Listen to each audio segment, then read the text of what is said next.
Hello, everyone. Welcome to our episode of It's Me, Not You. Hello, Melissa. Hello. Hello, Jake.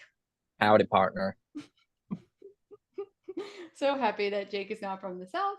So, on today's episode, we want to talk about. That was very real and authentic. I will stop you right there in your tracks. Wow. I'm personally victimized and offended that you would even make fun of my authentic Southern, deep Southern, mind you, accent. Say that to the actual person who was born in the South, but that's okay. Actually, Rachel, I know of somebody that's from the South. And her name is Rachel. I've heard about them. Guys, originally born in Atlanta, Georgia, Miss Rachel Garrett. Thank you very much. Prove it. Prove it. She's lying. Well, I looked my birth certificate. I am going to today's topic. We're going to be talking about the soul of the house. We thought it was a really important. I don't even know what to talk about because Jake has me all flustered now because I'm like questioning my Georgia hood, and I'm like, am I from Georgia? Maybe not. Get it together, fake Southern person. We're talking about the spirits of houses. So, Jake, tell us about the spirit of the house and what is the spirit of the house? Big Southern person. Wow. Let the real Southern person take over. Okay, so hi everybody. So the spirits of houses, you can kind of approach it two different ways, but in general, whenever you occupy a space anywhere that you could call a home, that residence, of so to speak, does have a spirit to it. It becomes quite sentient in a way. And you'll find that it has certain personalities that's quite charming. Sometimes you'll go over to your grandparents' house. And it's a similar reason why maybe after they pass, that house still keeps that charm that's very homey, family oriented, very inviting and comforting. And vice versa, somebody's a little bit more like edgy, a little bit more of a wild card, that energy in that house might be a little bit more untamed. You might have a little bit of like this like high energy feeling to it. It's really all about like the energy and the company that you keep, right? So I always like to work with the spirits of houses because they really do take care of you if you take care of them. If you think about, houses that we let kind of deteriorate, they become clustered and all the green starts to grow over it outside. You can tell that the house looks lonely. It looks lonely. It looks like she needs to be zhushed up. But when a house is thriving and being taken care of, you can really kind of feel the difference. It's an aura about it. And it's definitely my belief that everything has a spirit. So when we have offerings, you can always put some fresh flowers and offer that to your house, or you can put out some honey, do that for the house too. Same thing if, anybody honors their ancestors. I'm a big believer in honoring, the space that you occupy as well. So lots of different directions. Well, so what about for you when you kind of think about the soul of your home? What comes to mind for you? So mine was interesting because this was a painful house before I moved in. And one of the things that was sort of shocking. So I did all the floors, tick off the floorboards. They would not let me the house would not let me do new trim until I had to sage everything and wait a few days. And then it kind of gave me its pain. It's almost like I opened up the wound and let it heal. And then I found sippy cups just in my front yard. I have no kids. There are no kids. And then my neighbor was telling me the story of the house, and there had been a divorce here and there were kids involved. Aww. So it went through this major transformation, healing along the way. And I got to hear the stories of the people who had come before. Mm-hmm. So for me, the soul of the house, it's part me, it's part the energy of the place, it's part of the people who have come before, even before there was a house. The land spirits are all combined kind of to make one synergistic energy of, what do you want to put forward? I think the house protects me, I protect it, we look after each other.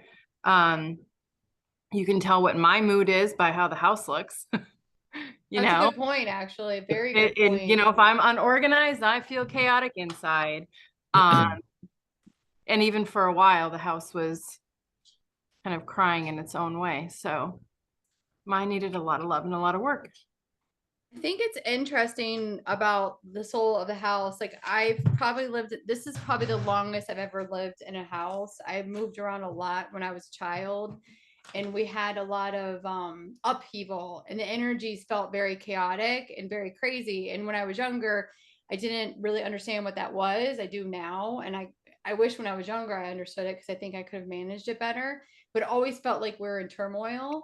And now with this house and what we've been able to do is really kind of like set, respect the home, respect the people that were in this home prior to, and like also bringing in like the ancestors and giving homage to, my grandmas, or, my brother, or, Bob's dad that's passed. And I love the energy of the house. Like, I love when I come in here, I feel welcomed. And when I get scared, I'm like, please protect it. It's just a very interesting, it's a very interesting feeling to kind of tap into that energy of the home.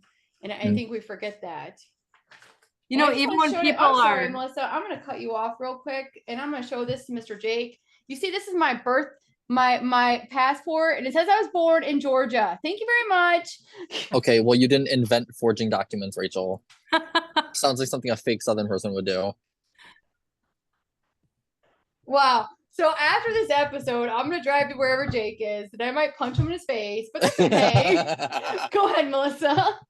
well, just thinking, too, of people that I've helped with selling, their house. They've had their house on the market. It wasn't selling. Sometimes it's as simple as telling your house what's happening. Ooh, It can be reactive to change, to not knowing what's going on. I always say goodbye to my house when I leave, or like hi when I come in. And I'm obsessed with Bridget, so I have her everywhere in my house. What about for you, Jake? What kind of things have you set up in your home to honor the soul of your house? Oh yeah, so I'll always have like a little portion on my altar that would go for the actual space of the house. I'm also a big believer in kind of just like spreading out crystals, like kind of not necessarily gridding the place, but kind of going with the flow of the house. How certain rooms have different personalities and they feel like they need certain things. Like for example, I've got a bunch of citrine in the living room. Citrine always is equated with bringing social interaction, bringing company, and groups together. So I focus that in the place that people gather. And then, of course, through the doors as well, I have green aventurine, a couple other abundance stones, financial abundance stones, wealth stones, really to kind of bring that notion of when you come in the door, you're bringing abundance into the house. And when you leave, you're leaving with that same abundance. So you really can kind of direct the flow of the energy of both your day and also, the flow of the rest of the house and what it culminates. So it's definitely kind of different tiers in the house. When you go through anybody's house, it feels like there's a different personality that's popping out in this wing of the house, or this floor has a certain energy to it. It's the same thing like if you like move into a house for the first time and you go around the rooms and you're like, oh, this one's mine, because you found that part that really kind of vibrates with you, matches with you. That's so true. And then even if you think of it of like feng shui, if, for example, about the direction and movement of energy, it's an understanding that the foundation, the architecture of the space that you're in does directly impact flow, does directly impact how energy is exchanged. So I think that just kind of reinforces the idea of the way that you set up things, or way that you put meaning into the furniture or decor in the house to really make a big difference. I know that lots of people love to have, maybe angels hanging on the wall, or some people might have religious idols or icons on shelves, things like that. For me, I just kind of put out things that I think are matching to the energy that I want in the place. So citrines, crystals, or dried herbs that I'll put in their honor. I have a little offering bowl that's specifically just as an offering, so you don't take anything from it. So it's some incense, tobacco, cornmeal. And cornmeal, for those who aren't familiar, is used to feed the spirits. So if you are maybe out in the wild, or maybe you find a rock out in nature that you really want to take home that you feel resonating with, you can leave some cornmeal there, or you can leave some tobacco there to pay respect to the space. Do you know the Hopi tradition too with cornmeal? Say that one more time. Do you know the Hopi tradition with cornmeal? Not there specifically. Like that was the line. And if you told somebody not to cross the line and they did anyway, then you knew, hey, this isn't a good person. It was take 2 steps back. So that's kind of where that came in with like protection and the home. Well, and you know what? And that actually is a good kind of segue to things that you can do to protect the spirit of your home, protect the energy that's in there. Putting salt in the doorways. I personally love black salt. So the, ash from incense, sage, cedar, whatever you burn, your fireplace even. Oh my God, the power of a fireplace in a home. Everybody, Hard. start burning herbs in your fireplace. If it's a Really? wooden fireplace, yes, yes. Oh my God. Put Okay, stop put yelling at me, oh my Jay. God, put a stick of cinnamon in there. Bring abundance in there. Are you kidding? You can It doesn't really, matter what kind of fireplace it is. Like I have a wood stove. girl. I don't know what kind of pizza you cook in your wood stove. It's downstairs and it's in our living room. Is it like a cast iron one? I don't know, Yes, girl. it's cast iron. Listen, if it's one of those fancy electric ones where you've got the glass No, shards it's on not there, an I electric. don't think anybody's gonna be really appreciative Excuse me, of I putting have an ash in electric there. one, and then that we have. I'm rolling my eyes at you, and I have one downstairs, a cast iron one that I don't like. Okay, I don't. It bothers my senses to have like wood burning and that smell coming in the house. I know, I'm ridiculous. So I'm gonna throw some cinnamon in it now and some herbs. I guess I never thought Well, of that. even like a chunk of like palo santo you can Yeah, do. I'm gonna get a chunk, and I'm some gonna direct it cedar. towards you, and you be nicer to me. Yeah, Rachel, I love you. I do believe that you're a real Southerner. I don't think you believe me. Well, you I haven't told him bless do. his heart yet, so you know. Need to get into that. Anyway, Yeah, where's the bless your heart? bless your heart. Listen, when I start getting like really mad in about 2 minutes, the Southern accent's gonna really kick in. So Sweet, let's go. you guys know when Rachel starts to get angry, like the Southern lady comes out, and then it's I like love that so much. but no, like really, I think that's a great idea to burn. I've never honestly thought of that. I think that's a great idea. Like just to like Palo Santo. What other things would you recommend putting in there? Oh, lavender. Even just like as kind of, even if you're not necessarily cleansing your house, but you more or less just kind of want to add a layer of an energy. Yeah. Lavender, the smell of burnt lavender alone is to die for. Yeah. But the energy that it exudes is very relaxing, calming. It kind of brings everything down a notch, kind of helps you step back from the day and become a little bit more present. It helps to kind of just find some grounding. So That for is me a great personly, idea. I'll always do lavender. It's my Uh-huh. favorite, but I also really love sweetgrass as well. Sweetgrass and lavender are probably definitely my favorites. I know, Um, I know. And you know Rosemary what? and cedar are good Rosemary. too. Yes, and Rachel, what you were saying about, I know that you don't love the smell of smoke kind of burning in the Yeah. house. You can always do, a herbal boil on the stove. You get water and you could put slices of orange, you could put Oh, some okay. cinnamon, anise, Simmer pot. yeah, A what? or a simmer pot. Okay. And so the aromatics will aerate through the house, and so will the energy too. That's actually a really popular thing that people like to do for their houses, even as just a new age kind of alternative to Well, that's a good incense, idea. but also a beautiful way to bless the house and spread whatever intention you're trying to do. Now I have my house. So the ways that I've kind of gridded it, I have copper rods on my four corners. I Mhm. have crystals. I have I have a lot of stuff, and it's as I've like I said, I've lived here a long time, and we definitely had to clear out the energy of what it was before to what it is now. And Mhm. do you guys ever like I don't know how long you've lived in your homes, like Melissa, how long you've lived in your house? 3 going on 4 years. Do you like and probably and Jake, how long you lived in your house? 4 or 5 years. Yeah, do you guys like kind of do you look back and be like, wow, like there's been a lot of changes in this house? Oh, absolutely. Absolutely. The whole top floor of my house didn't exist. There were a lot more spirits in the first place when I got here. And it just didn't even have like a very homely energy to it. It felt Yeah. like a house that was very distressed and kind Neglected, of left to the unloved. side. Absolutely. Yeah. Yeah, Um, mine felt like a lot of I'll say even like when we first moved in, it was very chaotic. Like it was a very like almost toxic energy that was in the house that we Was don't your want house now. vacant before you moved in? It was not. Okay. But there was my partner got a divorce and with that and then people moving, you know what I mean? So it was like it's different. And everything's changed. Every single room does not look like what it did before.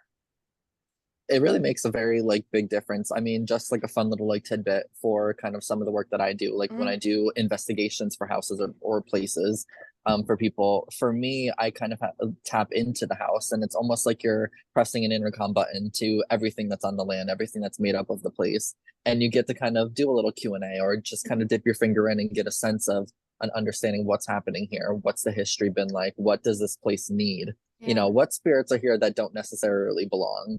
Yeah. So that's just why I have such kind of a reverence for paying attention to the home or paying attention to the space you occupy. And you know what, honestly, that even works for your place of work. You know, the place of work that you have, Yeah. putting energies around in your space, or maybe just doing things to kind of honor the building that you work at. It might not necessarily change everything for the other people around you, but the spirit of the building does pay attention to those things, you know. So you might find that, you know, maybe more favorable circumstances, or you have better days No, when you do things like that. you're right, because I remember I was going through a really tough time at work, and Melissa helped me to kind of shift the I energy. remember that. And yeah, we Mhm. did the uncrossing oil. People came in and they're like, the smell, it's very strong. I'm like, demon be gone. I when I was building the top of this space in the floorboards, I actually bought a bunch of selenite and spread it in the floorboards. So a And lot of Melissa's people have got done, crystals in her stuff too. I do in the thresholds, depending on what room you're going in, different ones. Yeah. And then I put it right because I didn't have time to like keep salting and I can get a little OCD. Mhm, So I just put it right in the frame of the door before I put the new molding over, all the mhm. sage, the salt, the crystals. So that way I picture whoever's coming over for a session, you know, it's like that X-ray clearing machine. Like Yeah. you can be cleared, keep your stuff outside. You can take it with you when you leave That's so and cool. not in my house. Yeah. I like the idea of putting selenite in the floorboards. That's interesting. How do people like feel when they're walking through that? Selenite, black tourmaline. I always get compliments whenever I have people over to my home, like for personal readings. I always get a compliment about like the energy difference, especially for the house versus all the other houses on my block specifically. Yeah. There's definitely there's a drop off. You know, the energy of this house and then all the other ones. It feels quite not bleak, but just, you know, a little blah, frankly. And a lot of people that I know have put essential oils in the paint for their house, you know, so you can Mhm. find ones that you maybe are finding sacred meaning in, Yeah. maybe I in the put bedroom. abundance in mine. Yeah, yeah, it's a That's great the only idea. Not reason why only I signed up with Young Living Oils, was because that's what they talk about, was that they put abundance when they put up the Young Living building. And I yeah, was like, sold. it's a great idea. And then also to even mention, you know, the use of putting herbs in your floor wash for your house. So, you know, after you've cleaned the floors with regular cleaner, of course, you can do a boil of any herbal mix. I love to personally do maybe some lemongrass, some orange. I'll definitely do sweetgrass. Um, kind of your own pick. You can do some rosemary as well. Mhm. And you kind of just go around the house. You can scrub your floors with it. You can do the walls if you would like as well. You can even make it into a room spray if you wanted to. It would stay good for about 4 or 5 days in the fridge, but then toss it, just make a new one. So But a cool. room spray as well you can make with it, just to kind of keep the energy different. You Mhm. know, again, what you put into the space really does come back to you. The house recognizes it. And it Even talks, just the intention of the cleaner you're using. Like I have almond oil that's in my like dusting spray. So almond is for purity. So I just think, hey, I'm purifying the space as I'm dusting it. I love that. Anything else you guys want to add Absolutely. about the soul of a home, or how to maybe honor the soul of the home or the spirit of the home? I mean, it depends. You know, if you're really looking to lean into it, you're somebody that maybe works with spirits in your practice, you can always leave out an offering dish, you know, if you want to put a little dessert or a little just store-bought cookie on a plate, you know, somewhere special. If you want to just do something little, maybe you'll light some lavender, or maybe you'll just take a white candle or a jar candle even, you know, you Mhm. can get a vanilla one because it's white or off white colored, and you can have that as protection or purity, whatever that might be, and you can put it in the center of the house. Nice. Um, you know, anything that you find symbolism in and find meaning in, placing in the house, putting around the house, giving to the house, you know, it doesn't matter. Even the plants that you decide to plant on the property have meaning and purpose too, so that could So, definitely be a way. how about for you, Melissa? So I would say look at where you're struggling in your life right now. Mhm. Find that space in your house, like, you know, the feng shui part of it. Maybe you're struggling with family. Okay. Adding some color, doing a little bit in that family area. It doesn't have to be a lot because it can be really overwhelming to do all of it. Mhm. Like me getting ready for New Year's is like a day and a half of planning to make sure I have all my coins and things for windowsills and groceries and all that kind of stuff. So it doesn't have to be complicated, and it shouldn't be overwhelming. Yeah. So make Mhm. it simple for yourself to start and then just grow with it. You know, a lot of people will say, well, I don't have time for that. To take your spray that you're already using, okay, looking up what is the symbolism of it, it's not taking any extra time other than understanding. And also, like, your home should be your most sacred place. Absolutely. You know, it's home is where the heart is, and it's where a lot of beautiful memories are, and maybe some not so beautiful memories are, and then maybe that's some energy that you need to clear. And I like what Jake said earlier. There are certain pockets of the house that you may be drawn to. That's like, oh, this is my, like, there's one space in my room. I'm like, I love the space. I don't know what it is, but I love it, and it's where I am probably 50% of my time. So, and I love it, and I honor it, and I'm always like crystals and whatnot. So, alrighty. Well, thank you guys so much for another wonderful episode. I'm going to go pull out my Southern roots, and everyone have a great day. Bye, Melissa. Bye. Bye, Jake. Yeehaw.